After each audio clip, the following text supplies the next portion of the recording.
Hello, my name is John Miyares, and I am a group leader with the surveys team at the USDA NASS Great Lakes Regional Field Office in East Lansing, Michigan. I'd like to take some time to introduce you to the CAPI instrument that was developed for the June Area Survey. June Area is a very unique survey, which in many ways is like two surveys in one. As you should now be well aware, everyone who lives or operates land inside a segment must first be screened to determine if they are involved in agricultural activity. If the respondent screens out as non-agricultural, then a few questions need to be asked to clarify what kind of activity is taking place there. If the respondent screens in as an agricultural tract operator, then a questionnaire must be completed to collect information about the agriculture in the tract.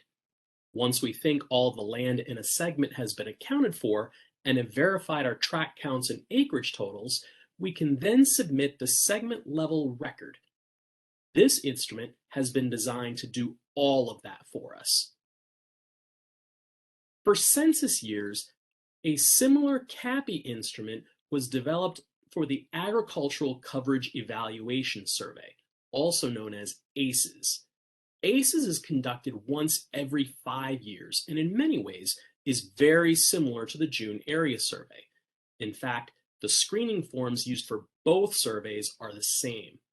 Consequently, these presentations are going to focus on the June Area Survey, and we will not be creating separate videos to demonstrate the CAPI instrument for ACES.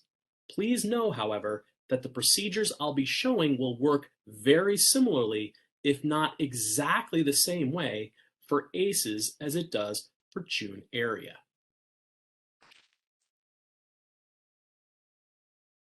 Now, if you're watching this video in preparation for pre-screening, you may be asking yourself, why do I need to know about how the CAPI instrument works now if we're still weeks or months away from the start of main data collection period for the June Area Survey? Well, as you've seen in previous presentations, pre-screening is about identifying who operates land or lives inside these segments. The names you identify during pre-screening need to be entered into CAPI so that we can create a name and address file of the tract operators.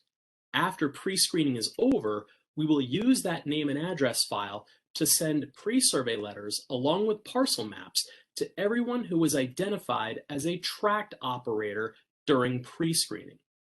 If you're working with older segments that have new operators, or perhaps new segments with names pre-populated to CAPI based on research conducted by your regional field office, you will want to make sure to verify the names of those tract operators and remove the names of those who you've confirmed are not operating in the segment, so that the people who are mailed pre-survey letters and parcel maps right before the main data collection period begins are the people who should be receiving them. Finally, any non-ag tracts that you identify can be completed and entered into CAPI before that new mail file is created. This will save you time from having to enter them later, and it will save us resources from having to mail pre-survey letters to people who we already know are non-ag.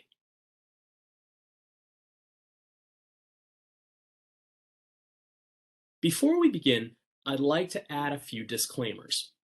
First, it is quite possible that there will be changes made to the final CAPI instrument before data collection begins that we cannot anticipate. Our hope is that what is being presented in these videos will be fairly close to the final product. Second, some of the footage included in this video was recorded in 2021, the first year that a CAPI instrument for June Area became available. With so few changes taking place to the overall structure of the survey since that time, we elected to keep much of the footage from 2021 in these videos instead of recreating the videos for every new year. Consequently, you may see some places where dates referenced may not be entirely correct.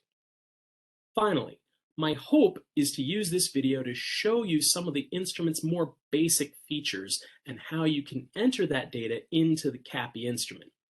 Inevitably, there will be some unusual cases that I won't be able to address in these presentations.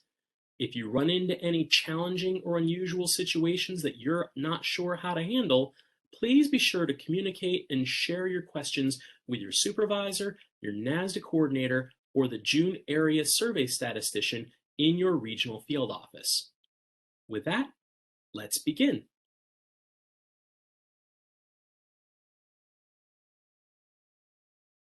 So you're getting ready to review your June area assignments. The first thing you'll need to do, of course, is log into CAPI. For this demonstration, I'm using a special enumerator ID that has been assigned to the office, and I have assigned a segment to myself, but I'm going to be looking at this in CAPI training. Of course, it's going to take a little bit to get the assignments loaded.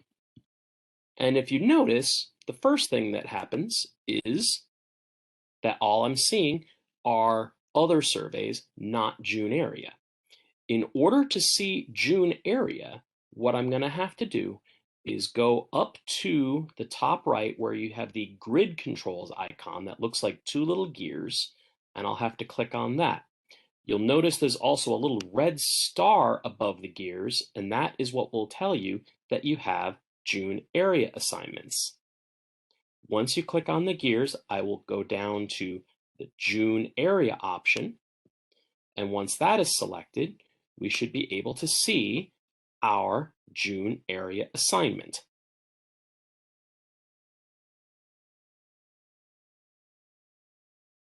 Now that you've accessed your June area assignments, the first thing you want to look at is to make sure you're working with the correct version of the CAPI software.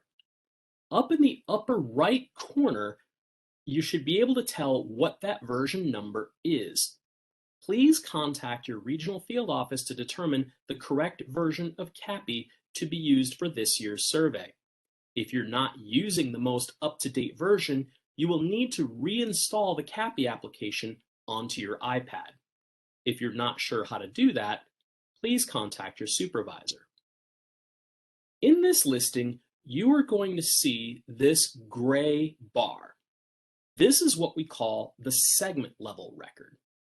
We have this as state 39, segment 160013.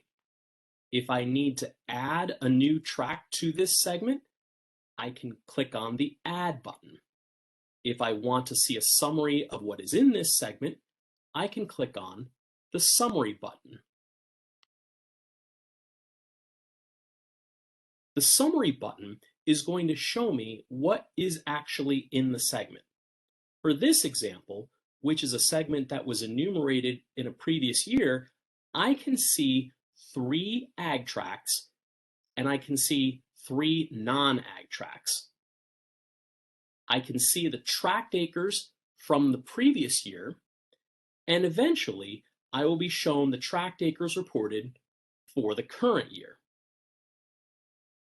On the bottom, you're going to see a table that shows how many ag tracts and non-ag tracts have been accounted for so far, the sum of the reported acres in those tracts, the digitized acres within the segment, and the RADA number, which is a ratio of the total reported acres to the digitized acres in the segment.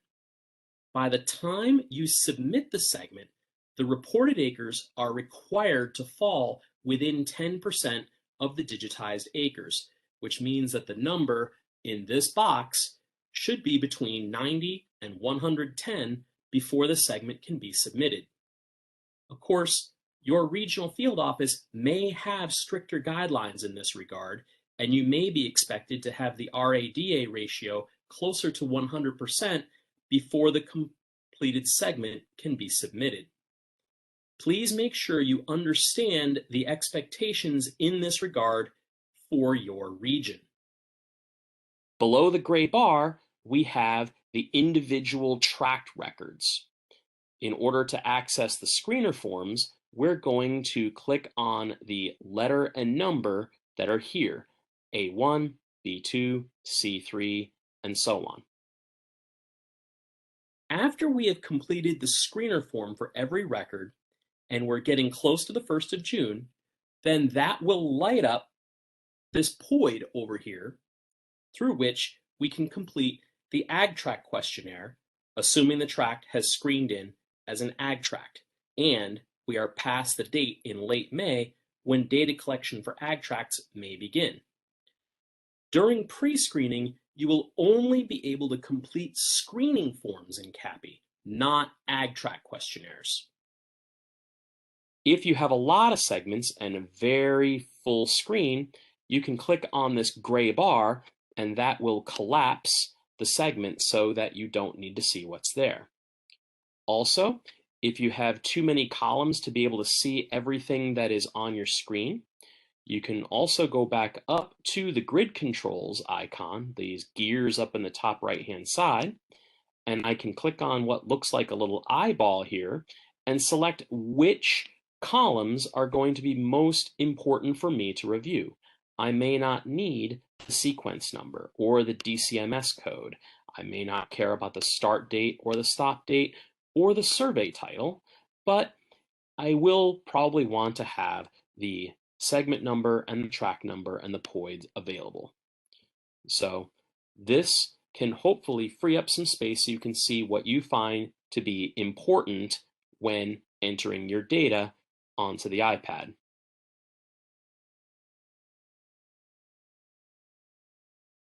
Let's say you're now ready to start submitting non-ag tracts. I can look at tract A1. If I want to open it to do the screening, I will just click on the highlighted A1 as you see here. The first question will be like what you see on a paper screener form. On June 1, did you operate land inside these red lines? Well, of course they're non-agricultural, but they do live in the segment, so I'm going to click yes. We have the operator's information listed here as part of the address verification screen. Assuming it's the same person, we can click on verify address and keep going.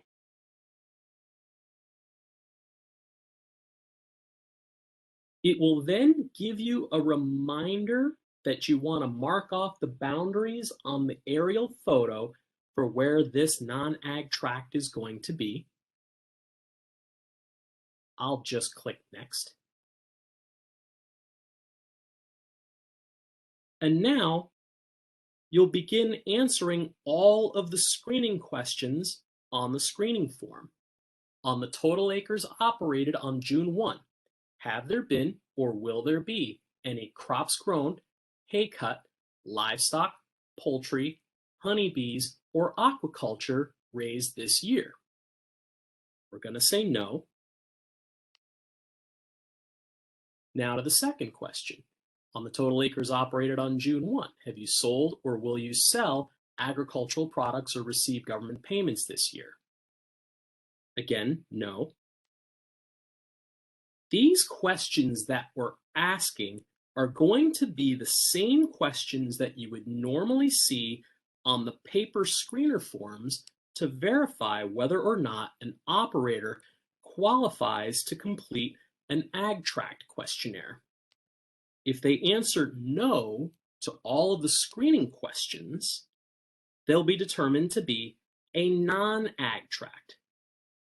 Once the operator has screened out of having to complete an ag tract questionnaire, we're going to enter the information in what would normally be columns 18 through 20A of the screening form. How many acres are inside the blue lines? What was the land use? How would you describe it? I'll just say private home. Does this tract have potential for agriculture before June 1 of next year? I'm going to say no. And what best describes this non-ag tract? We're going to click on the pick list, and I'm going to select residential. when I click the next button, since this tract qualifies as a non-ag tract, we're done entering data for this record. I can submit the tract, or I can return to my listings and screen another tract. Assuming we're done, we can just submit the tract. Of course, it's going to give me a warning that once we've submitted the tract, we won't be able to modify our responses. That could be important if we weren't sure about the acreage in the tract, or if we needed to make adjustments to the acres in the tract later in order to get our RADA ratio to look good. In this case, I feel fairly confident about the size of this non-ag tract, so I'm going to say, okay, and that's all we need to do to submit a non-ag tract.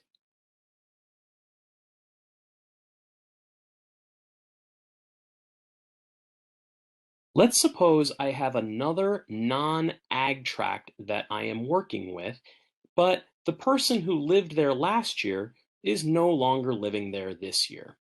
As I go to screen in the operation, I can say, yes, that person, or at least that residence, was there, and I can see that I have last year's information. I can put in the new info, and I'm just going to say Mickey Mouse. And if I say save info, I'm going to get a warning that perhaps this new tract operator really needs to be assigned a new letter rather than just changing the name associated with the tract. If that is the case, you're going to have to assign a new tract letter. And I'm going to show you how to do that in just a minute.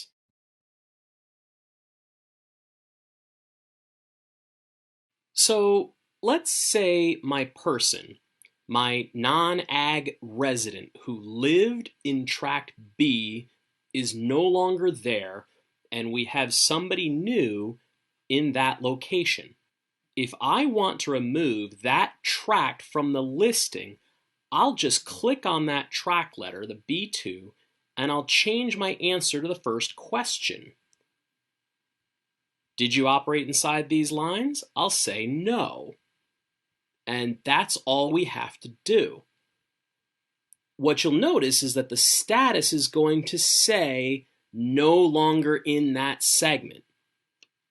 In order to replace the person who was living in that segment, I'm going to have to click the Add button and answer the screening question with a yes, which now creates the new tract letter at the very bottom, tract G or tract 7, and it's going to create a dummy ID that can be associated with that record.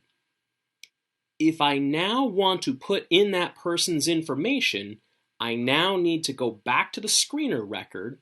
Did you operate inside the lines? I'll say yes. We draw off the boundaries and then we can enter in the information. I'm just going to make up a name here. We'll say that this is Disneyland and that the resident's name is Jane Disney. Now, one feature I want to point out that this instrument has is that it can start autofilling street addresses based on the first few characters entered. So let's say we wanted to find the address for Disneyland here. I can select it when it becomes available in the pick list. And then I'll just move on to the phone number, which I'll just put in all 5s, just for simplicity's sake. Once that is done, I can start answering each of the screening questions one by one. I'm going to go through this fairly quickly because, in theory, I've already asked these screening questions of the operator, and I know the answer is going to be no to all of them. Once the last screening question is answered, I'll be able to answer the questions about how many acres are in the tract, what is the land use, which I'll just say is residential, that has no potential for agriculture. I'll use the pull down list to say it's residential. And then I can submit. Once I see it qualifies as a non-ag tract, I get my warning, I send it off, and all is good. And that's all you need to do to complete a non-ag tract.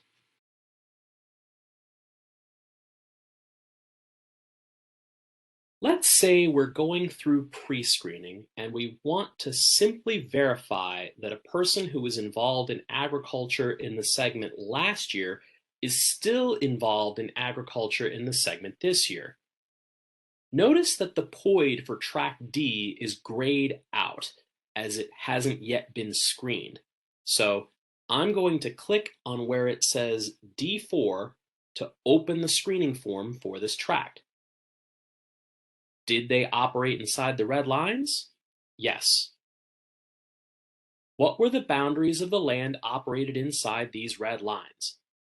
That again is something you would have already negotiated with the operator during the interview, and you should have already drawn the segment boundaries on the photograph. We'll click Next to continue. On the total acres operated, on June 1, have there been or will there be any crops grown, hay cut, livestock, poultry, honeybees, or aquaculture raised this year? We're going to click Yes. And once we do, an orange banner is going to pop up immediately that says that this respondent qualifies as an ag tract operator. If you are completing this portion of the survey during pre-screening in March or April, the banner will indicate when data collection can begin for ag tract questionnaires. The CAPI instrument will give a hard stop that will prevent you from moving forward until data collection begins in late May. Even clicking the next button won't do anything. Our only choice is to point to click here and go back to the listing. When I click or tap on that, we go back out and we can screen another tract.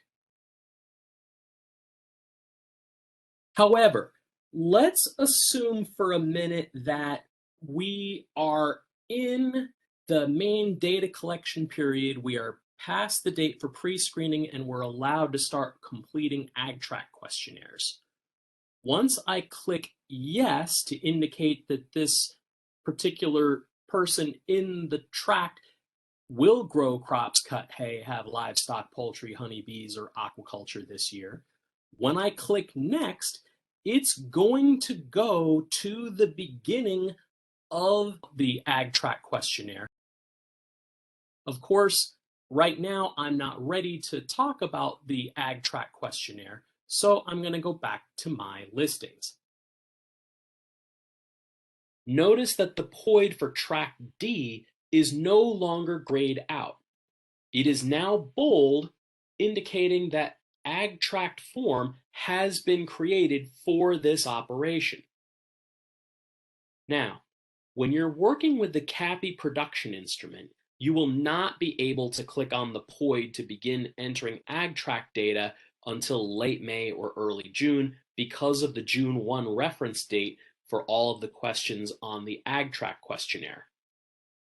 Before closing out this video, let me talk for a minute about the status column.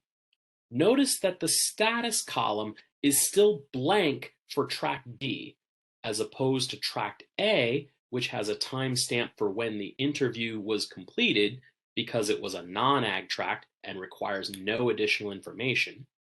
Tract B was no longer in the segment and is being replaced by newly added non-ag tract G, which also contains a timestamp for when it was completed.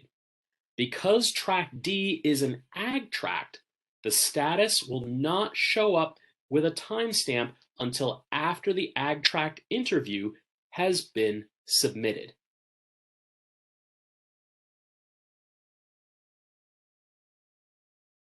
Let's say we have this operator in track D that when we talked to them, we got them to screen in, but we were not able to complete the ag tract interview at that time. I can click on D4 to go back into the screener. First, it will ask this question, and it will pick back up right where we left off at the beginning of what would be the ag tract questionnaire, which I will just fill out separately.